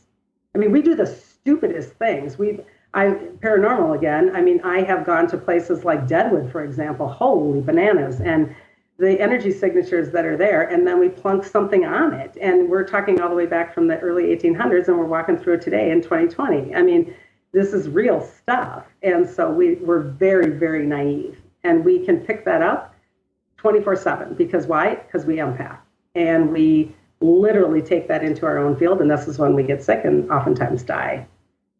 Wow. I was just reading something the other day that said, don't go into the white light when you die because it's a trap. Yeah, that's a really good thing to bring up. Thank you, Darren, in terms of there's 2 philosophies on that. There's what we would call phantom matrices out there. Again, if we're talking in a holographic universe, there's a lot of those days that Michael was referring to, those bad guys. They will implant a lot of false matrices. In my opinion, as a holographic worker, a lot of those matrices have been removed and a lot of that false matrix has gone. Me as an energy worker, I have seen multiple times the true white light. I've even literally, with some of my people, gone to the sound frequency, which is really into the light. So personally speaking, I believe that there is a divine light. I believe that there is a divine white light because I see it all the time. But again, belief systems. So if you think it's a crappy white light and you die, you'll go to the crappy place because death, just like life, is perceived through your own vision and your own lens of belief systems. So if you think that this is going to happen, you will create that, if that makes some sense for you guys, right? Yeah, that makes more sense than most things. I mean, I think that's a huge, I mean, there's so many different ways to perceive it, right? Like there's so many people that you can just, two people can have the same day, and for some person, they're just having a good time, and someone else is just fucking having the worst time ever because they can just think of all the things they don't have or they're not doing, or, you know, that mindset can be super powerful. Looking at the same thing. Yeah. They're experiencing the same exact thing. And why? It's all paradigm. It's all belief systems. So remember, it's really cool to think of a camera, Darren, when you go like this. And I'm just going to adjust that lens a little bit, right? And I'm going to adjust that lens and love and light, honor, frequency. I get to co-create this, or holy shit, I'm being puppeted. This life sucks. Everything's happening to me. So we're seeing the same situation, scenario, etc. It depends on the lens. So, yeah, that's interesting to think that the afterlife wouldn't be any different. It's just sort of a continuation of that. Because because I think the way I was considering it is that while I'm here, it's manipulatable because it is like holographic or digital or whatever this simulation thing is. It's not all here. It's all fields and frequencies, and it's 99.99% nothing. But, you know, that's interesting to think that. But I always figured that's because we're in some sort of games, or, you know, the material thing is creating that, not the astral. But remember, no, not that we've signed into this, and that when you die, you go back to whatever, you know. Yeah, you talk about that soul contracts quite a bit in your book. I'm sorry, go ahead. No, you go ahead. That game doesn't necessarily stop. And I do talk about in between lives a little bit throughout this, because I think people think when mom is dead, she's just gone. And she's not. A psychic or a medium or somebody like me can talk to a dead person because it's a holographic file system that we can access. It's still continued. We don't, just because our meat is gone, because the meat body is gone, doesn't mean the consciousness is gone. So the consciousness experience is still there. And oftentimes it will be maintained in a frequency or a container of similar to how I was here. Therefore, a medium can say, hey, this is that personality. I can get it this way, etc. Many, many, many of my clients, however, that are dead, I have worked with their families for years, and that dead client will progress. That dead client will also progress in their spirituality. They will also continue to ascend. They will also continue to heal and better their so-called soul in between lives. We don't just sit on rainbows and play around with unicorns. I mean, this is like serious shit on the other side of the veil, where we do work on behalf of not only our soul, but the overall creational experience itself. So we don't have this right because no one teaches us. We think we go to some fluffy place or some really shitty place that's full of little devils. And that isn't the way that works. We go to a consciousness place where we have an awareness and an understanding on a bigger scope again, and then we've got way bigger work to do. Is that? Yeah. I guess is that partly how people get out of limbo from suicide and move on that way? Suicide I write about in the book also, because I've done many, many, many, many suicides in my work over the years, and many different situations with suicide. In my opinion, there are some suicides that are absolutely know exactly that they're stepping out of this meat body because it's time and I am good with this and I own it, and therefore they cross like this. Yeah. Other suicides, I'm going to jack my so-called soul contract because I can't do it, and I was supposed to learn here. If you can watch my hands, I was supposed to learn to here, but I check out here. You're still going to have to do this work. You don't get out of that work, okay? So you're either doing it here or you're doing it there. And a lot of times people will say, oh, I have this one gentleman that I worked with once, and he said, my whole family's gone. They're all dead. I just want to be dead. I'm going to kill myself because I want to be with them all. And I said, sweetie, it doesn't work that way. You won't be with them all because your frequency will be way down here. Yes, they may greet you when you cross or come to the light or whatever, but you got a lot of rehab homework to do. So you won't be, hanging out like you think that you will, because those frequencies, again, this is all about frequency. Those frequencies are at two different levels. It doesn't mean they can't come and find him and assist and help, but they're not going to be the same. But then don't you end up back here anyway? Karmic return, oftentimes, it depends again, Darren, in terms of, okay, am I going to do my karmic return work by reincarnating into a body and pulling out that contract again with my soul pod or those people, or am I going to do that work in between lives differently?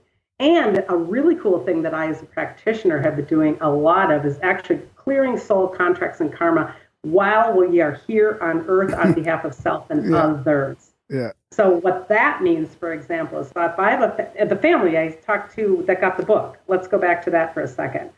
If she had 3 out of her 4 children dying of alcoholism, okay, and her family's lineage has alcoholism, the one that's left on the earth plane still, I said to her, you, on behalf of others and self, can do the work for a soul clearing and karma clearing in terms of doing your best to offer that I'm clearing alcoholism in my lineage. What that does is it offers my lineage of back, meaning my parents, my grandparents, my great-grandparents, and my children, my grandchildren, my great-grandchildren. It only offers the clearing. I can't make anybody take it. It doesn't mean it happens. You offer the clearing when you get into in between lives. So this is huge work. Is there any correlation between the astrological signs and where you're at in your progression? I don't necessarily know if there's a correlation, like meaning I'm a Sag and I was born in such year, and so that means I should be ascended. Yeah, just like if there's different levels of that or something. I've heard different. We've had someone else on the show that was saying that your astrological sign can point to where you are on the ladder of reincarnations. Really? Yeah, I can't remember who. Be seriously honest and say, with all the multitudes of things I do in energy, astrology is not my jam. I don't care. I don't think we've ever talked about that on the show, but yeah, I remember because I'm a Pisces and I was they're like, oh, you're almost done. Yeah, or you have to work backwards, so you're just at the beginning. I feel like I'm at the end. I don't have a clue. I feel like I've had I just got my chart read for the first time in my entire life, not all that long ago, by a gal from Sedona who's pretty rocking. And all she did is go, who are you? Because mine is really cosmic, ridiculous. So I guess there's something to be said about your chart. Yeah, exactly. Some of those charts fucking floor me. Yeah. Like the last one that Michael Wan sent out, it was like 2 hours long. I was like, oh my God, 2 hours. But then I was just glued to the whole thing because I was just like, how can this be? Yeah, that's good. Is Michael Wan following me around? Over here because I'm just hearing that my battery is low, but I'm plugged in. So hang on. It's kind of weird. Oh. Can you speak to how, if you're not tied to the 3D, so if you don't have your meat suit, that how you would experience time? Okay, hang on. I guess this isn't my house. So, Uh-oh, did it die? Oh, it might have died. It might have died. It did seem like she was panicking. Pardon the pun.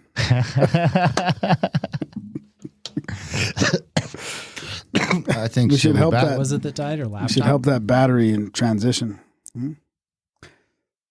I think, I swear there's an issue with this laptop. Why do you say that, though? Well, when we unplugged the TV, the ticking slowly stopped. The ticking slowly Remember that other laptop when you plugged too many things in, it started ticking? The audio started ticking because it was trying to do too many things at once. Really? Mm-hmm. Well, there's not much plugged into it. I wonder if I'm better off just getting the jack fixed on the original one. No. I don't know if that's... Let's confirm your hypothesis before we start. After the move? Yeah. Okay. Deal. Yeah, I think that's fine. You don't have anything. All you've got is the. Well, I killed. I'm here. Oh, Oh, Can we try it again? And yeah, she's you back. bet. Wow. Yep. Seriously, you guys, this is such weird shit. I was completely plugged in. It says I'm green and it cut me off. So what were you just asking me? Because maybe I wasn't supposed to answer it. That was Michael. Yeah, maybe not. Ask it okay. again. Let's See if he it remembers. happens again. Could ask a different question. No, Something go about for a it. meat Try body again. and time. Yeah, exactly. Well, I think if time is the fourth dimension, and if you're no longer in the physical plane, the third dimension, would you experience time differently?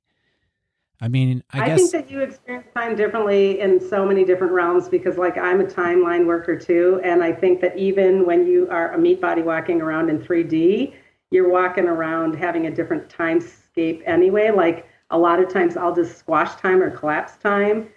So I think anybody and everybody is dealing with time differently depending on what level you're at. yeah, that's probably true. Yeah, that's a good point. Yeah. And the other thing Like about if I'm trying to make it to an appointment and I'm pissed because I'm in rush hour traffic, I just collapse time and then I get there early somehow. It's very expand strange. it. Yeah, totally. I do that all the time too. It's wild. I think that's how space travel works. Maybe can you guys teach Darren how to do that? Because he's late all the time. And if you could just learn how to collapse time like these two, everybody would be fine. Michael's always late too. No, I'm not. Oh yeah. I'm always late too, so I'm not always. Well, it depends on what it is. Listen, I don't run by your time. I know It's you not don't. going to I know you happen. don't. All right, I'm by just the sun and the moon. I'm not as involved as you. I'm just not quite there yet. You guys came over. You I brought your seriously clocks think- with you. I think time is really weird too because I was in Shasta a year or so ago doing some work and talk about time. I was sitting on a rock doing some meditation and there was like nobody around, and I was gone for like 40 minutes on my cell phone and there was not one single solitary person in my view. And the second I came back fully in my body, there was like multiple people standing there. So again, where was that? Like, where was I? What was that? So sometimes you start to think you're a bit nutty. Almost that exact same thing happened to me when I was in Shasta by myself. And I thought that only like an hour and a half or 2 hours had gone by, but then the sun was setting and I had gone there like around noon or even earlier. So I totally lost like 4 to 6 hours. somehow. That's Shasta. Yeah. Yep. By yourself. By myself. Totally get that, Michael. I do that stuff all the time. Yep. And I go out of body with some friends last year in Monument Valley and did some crazy ass work. We could maybe talk about when you really do crazy shows, where the Nasazi work was. And I was gone for my body for like 40 minutes and then just boom back. And so I think that that's super cool. It's kind of like not everybody knows what's going on there, but if you can stay present with the work, it's fun. I think every time I've left, my body's been on psychedelics. I mean, you kind of play around with that a little bit on mushrooms, but when you hit that DMT, man, it's like, boom, your body just is gone. I've never done psychedelics in my entire life because I figure I'm kind of a little bit of an egomaniac wanting to know that I'm accomplishing that. And I'm not knocking anybody, whatever somebody wants to do, great.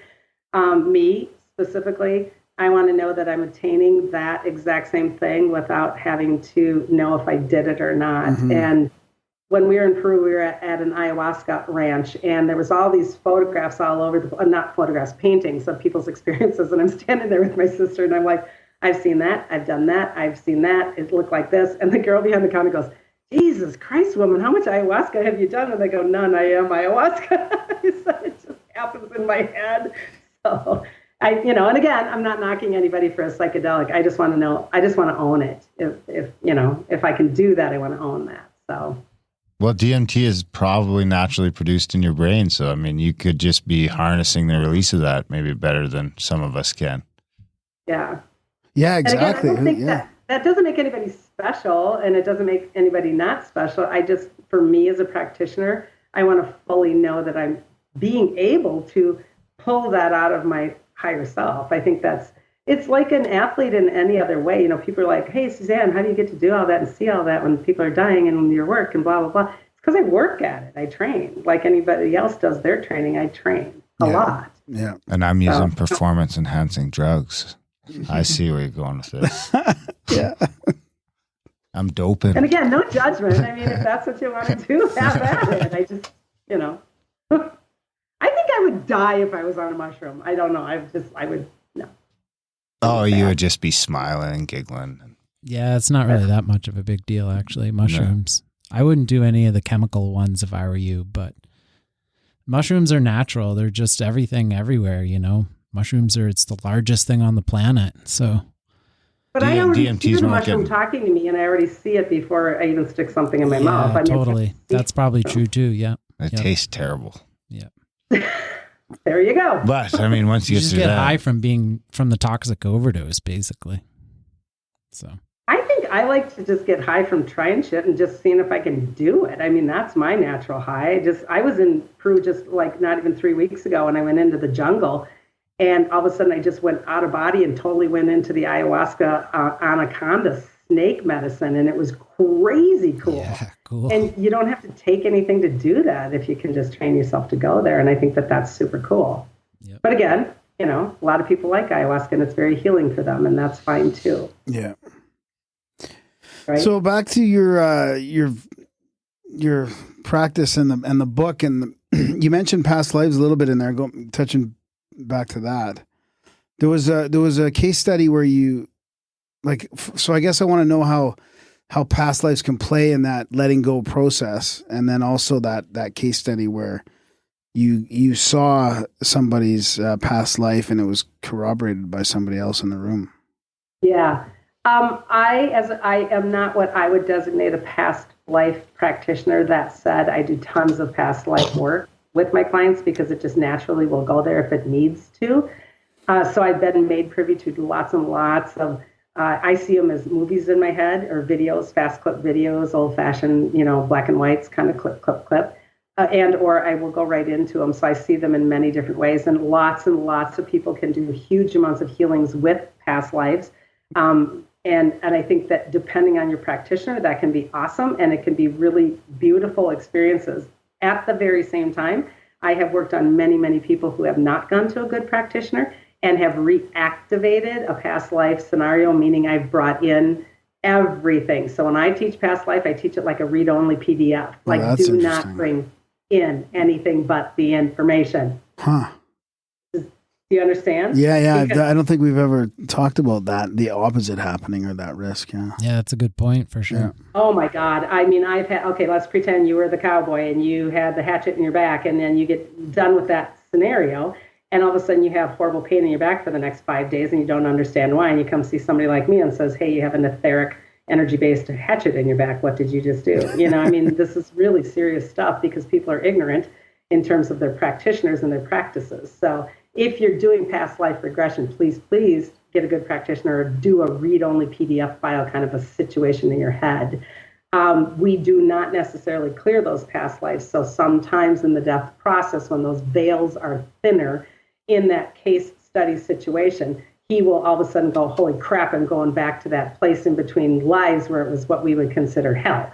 And then you add on top his Catholicism that says hell is real. So he was terrified because he was going to hell, not only in behalf of this life, but the other life. And so the study in the book tells how his face oracally merged into that other past life. And I could see him physically changing, as could my sister, who was with him in person. I was away doing it remote. So yeah, that was a really crazy one. I mean, and I basically clear the past life, and then the current life can die quicker.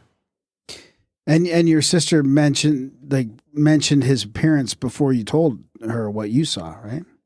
Yeah, and I mean, she tag teams a lot with me because she's pretty psychic in terms of her own kinds of gifts. She's a shamanic practitioner for massage, but she can tap into my head pretty well. So I was remote, she was in person, so we were tag teaming on that one. So yeah, that was pretty cool. That was really cool. Awesome. Like I said, I've been privy to some really crazy stuff. Yeah. Do you have any advice? This is kind of a weird question, but do you have any advice for people that have abortion regrets, or people that maybe have done that in the past and then they think about it in the future and maybe wonder about that?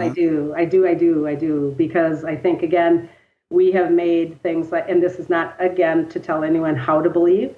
This is not for me to tell you what your God package is. My package of God is not a guy. He isn't a guy hanging on a cloud with a dress. There isn't that personality attached to that God source. When we made God a guy with a personality, we have a right and a wrong from source energy. So when we are talking about a decision on something as personal and intimate as that, we put a personality on right and wrong that will make that choice right or wrong. Therefore, that precipitates into many different arenas. In my experience, that soul contract will know exactly how to play that out. And oftentimes, they aborted babies, stillborn babies, babies that have died in childbirth, miscarried babies, they all come into my healing room. And there is no right or wrong with that, ever. There's never a guilt. There's never a, why did you do that to me? It just doesn't happen. It's never happened. So I try my best to allow people to own their choices and relieve the guilt or the sadness or the seriousness of judgment before they get to their own death experience, because they will have to clear that. Right. That's a good point. Yeah. So it's really best to just keep cleaning up your shit as you go, so you don't have to deal with all that at the end of the clean your road. shit all day long, because I said that on a radio station once. He said, "What's your best advice?" I said, "My best advice is act as if you're dying right now, because you are. So therefore, the more fear you release out of this meat body experience, the more easy life is. It's synchronistic. It's fun. It's joyful. It's amazing. You're healthy. And by the way, you'll die easier." So it's really amazing to me that we haven't figured this thing out. I mean, our death process is an extension of how we are living. So chakra work, clearing work, past life work, guilt, shame, judgment, all of those things are extremely important for us to get out of this meat frequency as we are living. And then that will assist in that death process. Awesome. Yeah, I know we're just about out of time. For our time, where do demons fit into this? Is there energy demon? Is that a question from the chat? It's a question from the chats. From Faux Where Turkey. do the demons fit in? Yeah, he asked. Well, he asked what are demons and are they real? Oh, I totally believe demons are real, because why can't they be? When you've got source energy again, if you have light, you have to have dark. If you have good, you have to have bad. Positive, negative, blah, blah. I mean, there has to be other forces. And why wouldn't the God source energy experience a whole bunch of shit and dark and yuck just as much as light and love? Because there's got to be polarity, right? I mean, we don't make this, if we would make this all about frequency and literally understand that everything in our life is vibrational frequency that is always searching for a balance. It's always searching for a dark and a light. We wouldn't be so judgmental and scared. So yes, do demons exist? Sure. Do I have to play with them in my sandbox? No, absolutely not. Is that where things like maybe addiction and alcoholism could be coming from? Like, it's funny because we kind of offhandedly call those people dealing with their demons. Yep, very much. The addictive chakra, by the way, is the second chakra. That is the sacral chakra in your belly, which then directly relates to the next one above, which is your ego and power center. And those are supported by that first chakra, which is belief systems. So that person that is addictive has got a belief systems that I'm not good enough, or I can't be heard, or I can't be seen, because we're hiding something, right? And we're running from something. So those are those demons that we're usually just hiding from truth.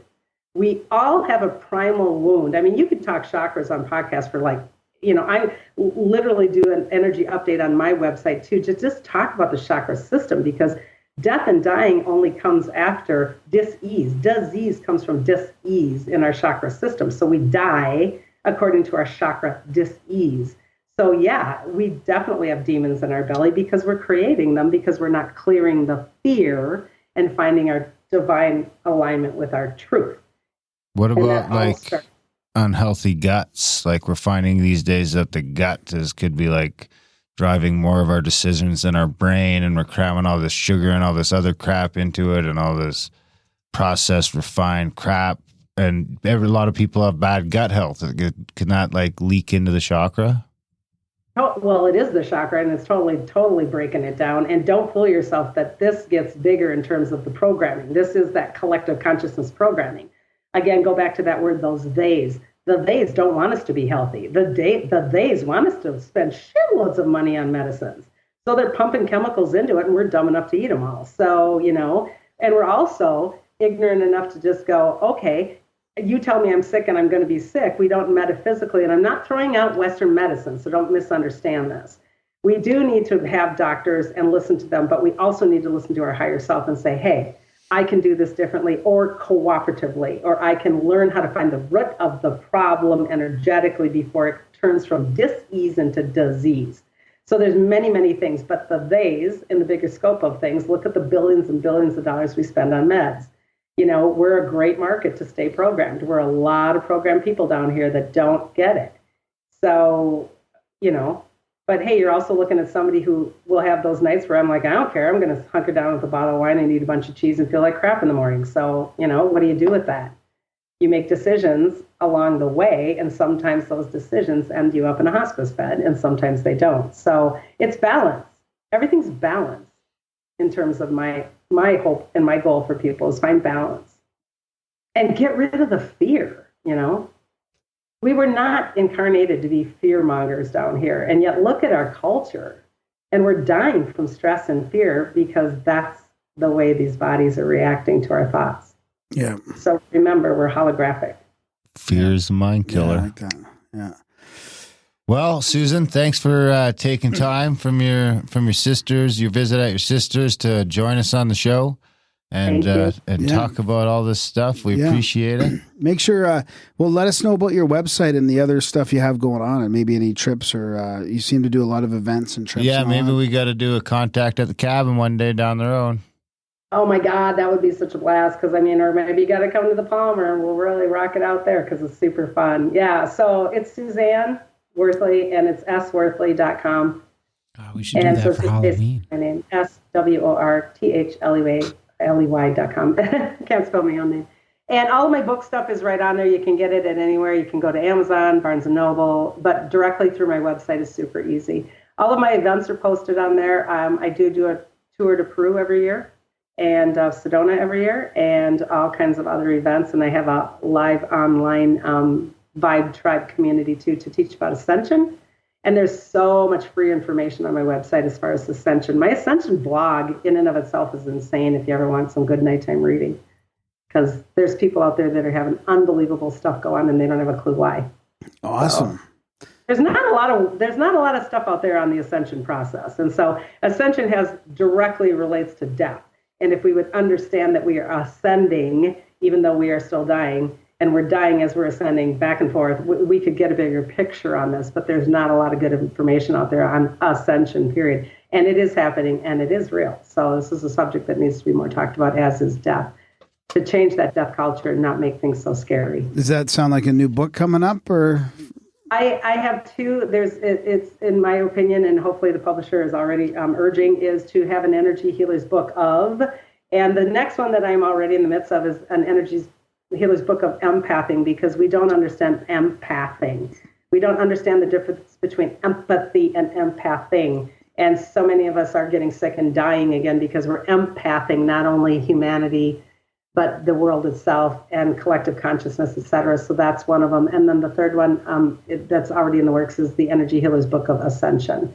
But I do have a free Ascension ebook on my website already that really explains in some really great details on what's happening, vibrationally speaking, in terms of ascension. And again, this all has to do with this. It's all the same stuff. I mean, energy is energy, whether you're clearing a house or clearing an animal or clearing a cosmos or doing a timeline or helping somebody die. It's all the same stuff. Yeah, that sounds great. I mean, and honestly, it was a fantastic book, and I highly recommend it, especially for people who have loved ones maybe that are sick or dying, or people that are afraid or in conflict with the process. For sure. Very helpful. Did you, let me ask you quick if we have time, did you be able to go, oh my goodness, when I read that, I remember my dad did that?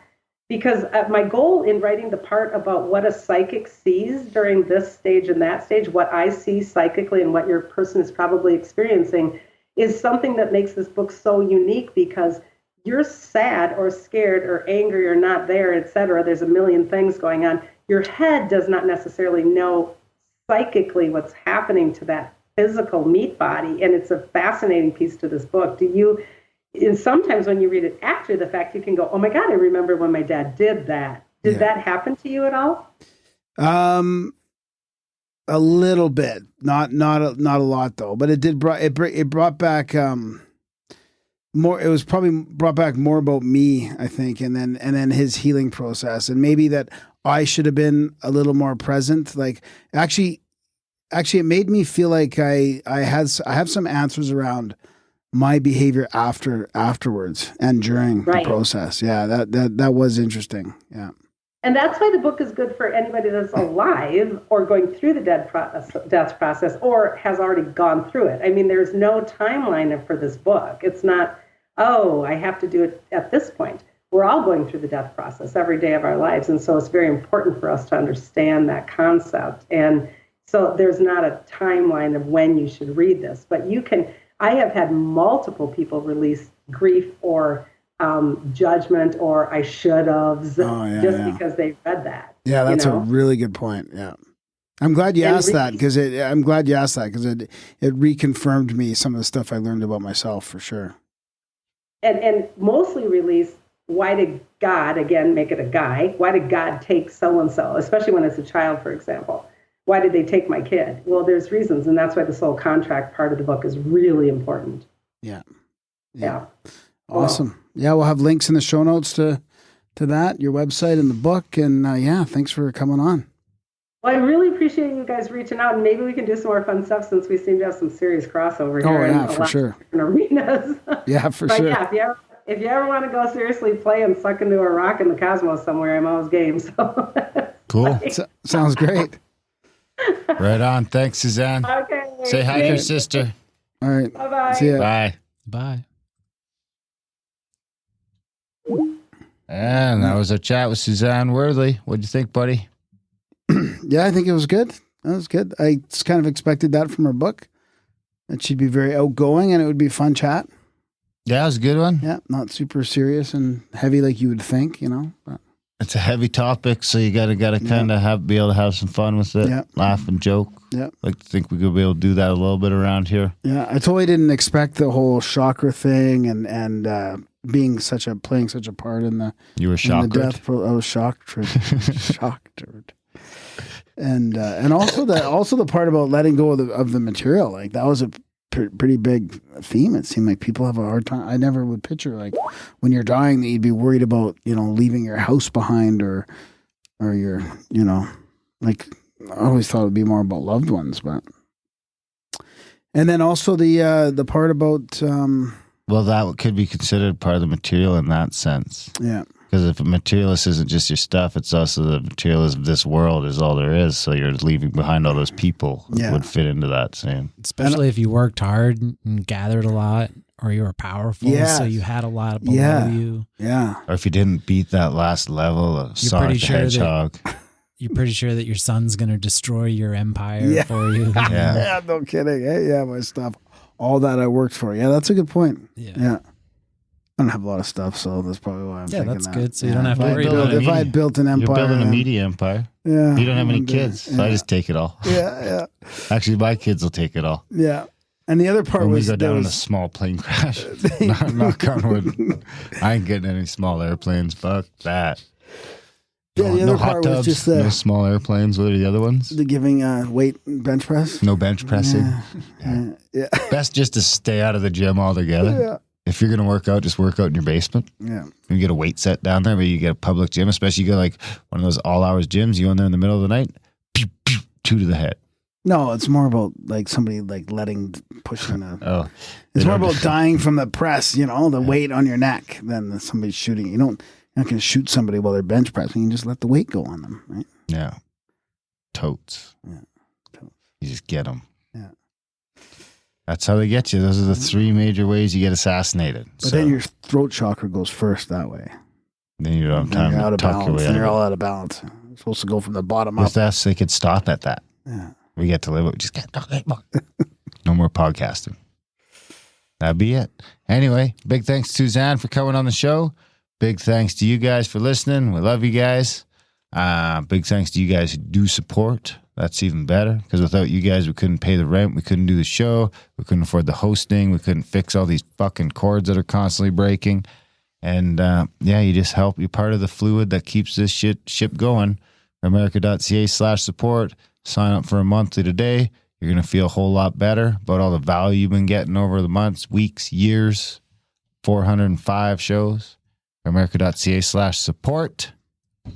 Do all the other stuff in the show notes. Maybe you're a little low on cash right now. We get it. Maybe you can review the show, share the show, tell your friends about this motherfucker, sign people up for the newsletter. Maybe you're like, I don't want to tell my friend about the show. It's kind of a weird thing to bring up. Just go to the newsletter page, sign them up, punch in their email. Now they're signed up for the newsletter. They're going to start getting newsletters from us, and they don't even know who signed them up. It's guilt-free. We won't rat you out. So do all that stuff. Support the show. We love you. Be kind to each other. Thanks for listening, and we will see you next week.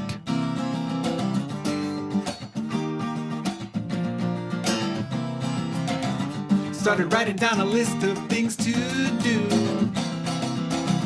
Number 1 on the list of things to do was to write a list of things to do. Number 2 on the list, a little more nihilist, wrote down the cake is a lie. There is no spoon. Johnny flipped out, they put him in a rubber room. Hide all your money under your mattress. You call your enemy a fascist. Somebody call an ambulance, the sky is falling. Hide all your money under your mattress. You call your enemy a fascist. Somebody call an ambulance, the sky is falling. Started to carve my initials into a 150-foot tree.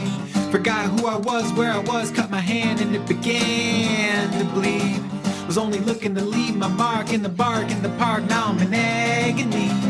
I have no name. My legacy is written in the sparks in your brain. Hide all your money under your mattress. You call your enemy a fascist. Somebody call an ambulance, the sky is falling. Hide all your money under your mattress. You call your enemy a fascist. Somebody call an ambulance, the sky is falling. Johnny crumpled up, threw away his list of things to do. Instead he got to jotting down his lifeblood legacy manifesto. Live by principles of peace, mix it with charity. Don't leave the next generation a world of scarcity. Johnny wasn't a commie, he was my fellow man. Johnny wasn't a commie, he was my fellow man. Johnny wasn't a Nazi, he was a firebrand. Johnny wasn't a Nazi, he was a firebrand.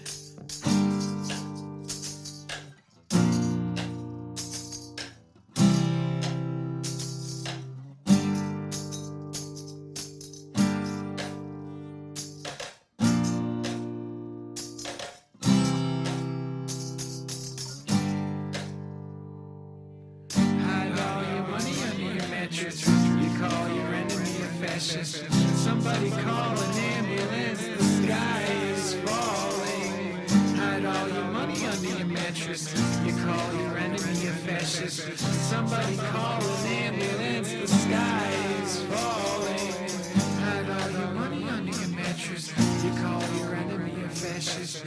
Somebody call an ambulance, the sky is falling. You call your enemy a fascist. Somebody call an ambulance, the sky is falling.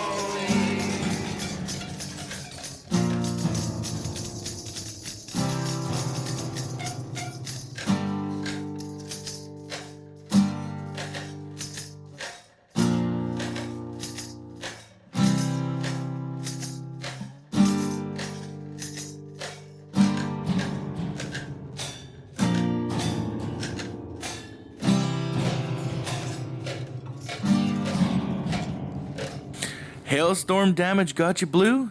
Sunburn get you let down? Well, introducing the new Chemtrails. Chemtrails are a convenient new chemtrail that we plow through your sky to ensure you with the haziest and non-blue sky that you could have. Chemtrails. Choose from our variety of geo-engineered aerosols loaded with toxic chemicals. Some chemicals may include barium, strontium-90, aluminum, cadmium, zinc, viruses of all sorts and varieties, and chafe, which actually looks like snow but may actually be fibers coated with aluminum, desiccated blood cells, plastic, and paper. All chemtrails can be conveniently customized for your needs. Just ask our friend here, James Cruz. Chemtrails. James Cruz ordered the barium, strontium-90, and the chafe. And the chafe he chose was desecrated blood cells in plastic. Chemtrails. So I'm sitting in my backyard, getting sunburned constantly, and I hear this ad come on the radio. Chemtrails. And what they can do for you is amazing. For 33 payments of $333, no more sunburn. Thanks, Chemtrails. Thanks, Chemtrails.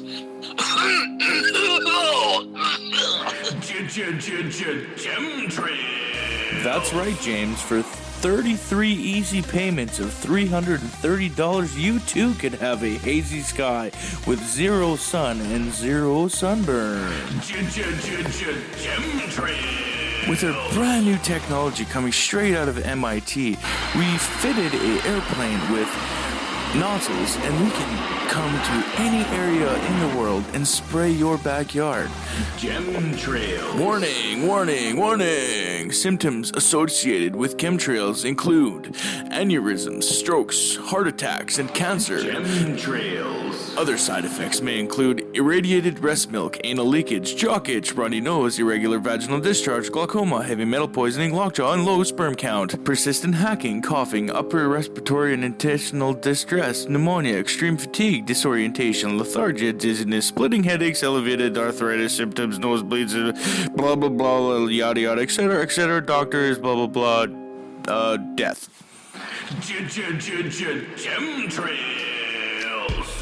If you want it, we spray it. So get your chemtrails today. Call 1-900-GRAY-SKY. That's 1-900-GRAY-SKY. That's 1-900-WEFUCKED. Thanks, chemtrails.